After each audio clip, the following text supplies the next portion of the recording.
जब देखो अंकिता अंकिता, सब भाभी को ही मानते हैं, मेरी तो जैसे कोई इज्जत ही नहीं है। आखिर मैं भी तो बहू हूँ, छोटी ही सही।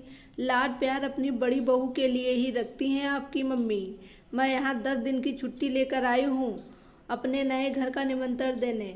थोड़ा तो मान सम्मान देते, बस सारा समय अंकिता बहू अंकिता बहू, मेरे तो कान दुखने लगे हैं। मधु का पति विनय बोला, अरे भाभी यहाँ 6 सालों से हैं, पूरा घर संभालती हैं, रच बस गई हैं। उन्होंने हम लोगों के लिए बहुत कुछ किया है और उनकी पाक कला ने तो सबका दिल जीत लिया है। मधु तुनक कर बोली, पतिदेव, अगर घर का खाना बनाना ही जीवन का आधार है तो हम तो पागल हैं जो एमबीए की डिग्री लेकर लाखों के पैकेज कमा रही हैं। इस पर विनय बोला, तुम्हारे इसी ईर्ष्यालु स्वभाव के कारण 2 सालों में भी तुम अपनी जगह नहीं बना पाई हो इस घर में। मैं क्यों ईर्ष्या करने लगी? साइंस में टॉप करने वाली होम साइंस की स्टूडेंट से क्यों ईर्ष्या करेगी? वैसे भी उन्हें बताऊंगी कि पुणे में मेरी कितनी इज्जत है। विनय बोला, यहाँ बात कौन क्या कर चुका है ये नहीं है, बात व्यवहार की है। तो मैंने कौन से कोड़े बरसा रखे हैं? जब भी आती हूँ भर भर के गिफ्ट लाती हूँ। विनय बहस नहीं चाहता था, वह चुप हो गया। मधु अपनी बड़ी भाभी अंकिता से बहुत ईर्ष्या करती थी, हमेशा उन्हें नीचा दिखाने में लगी रहती थी।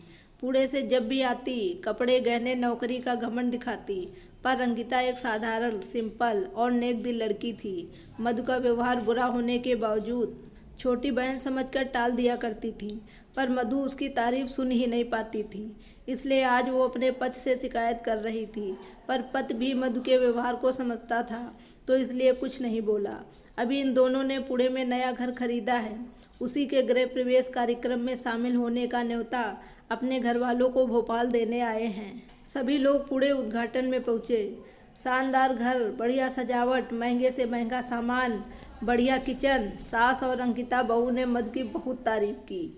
इधर मधु फूले नहीं समा रही थी, सोचती है कि तारीफ ही करो, खुद देखी भी नहीं होगी ऐसी रसोई। अंकिता ने पूछा, तुमने प्रसाद का हलवा बनाया है क्या?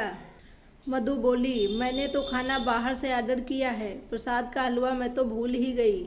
सास बोली, कोई बात नहीं, अंकिता बहू हमारी मास्टर है, फटाफट बना देगी। अंकिता की तारीफ सुन मधु मुंह बिचका लेती है। इतने में मधु के ऑफिस के लोग आ गए।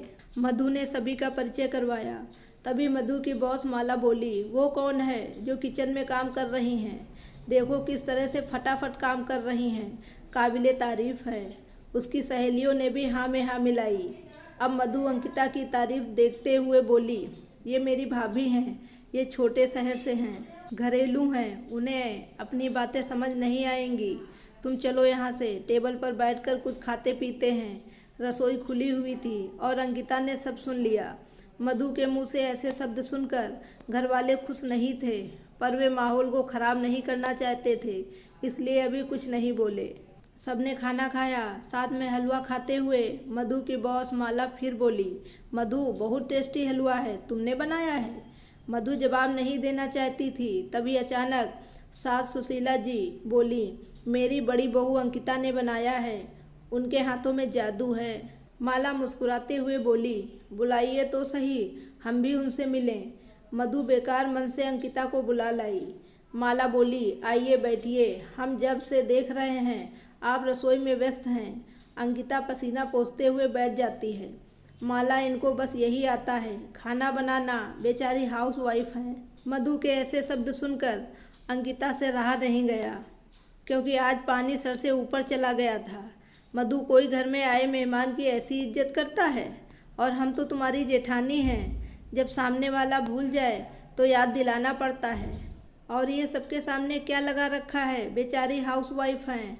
मैं कोई बेचारी हाउस वाइफ नहीं हूँ, मैंने ये काम खुद चुना है, किसी के दबाव में नहीं किया है, जिसे मैं पूरी ईमानदारी से करती हूँ।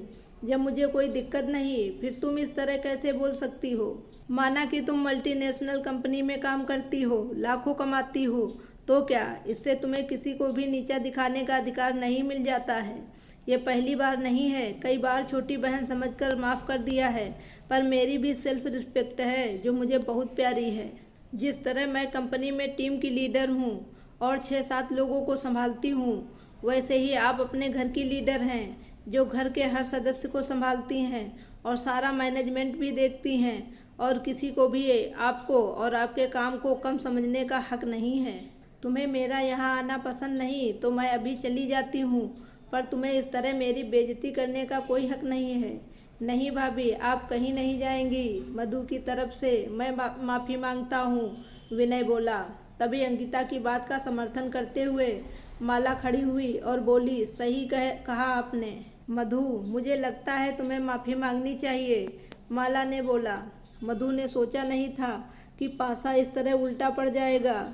उसे लगा भाभी हमेशा की तरह कुछ नहीं बोलेंगी और वो ऑफिस वालों के सामने उनकी बेइज्जती कर तसल्ली कर लेगी, लेकिन अब माफ़ी मांगने के अलावा कोई चारा नहीं था। मधु शर्मिंदा होकर सबके सामने माफ़ी मांग लेती है।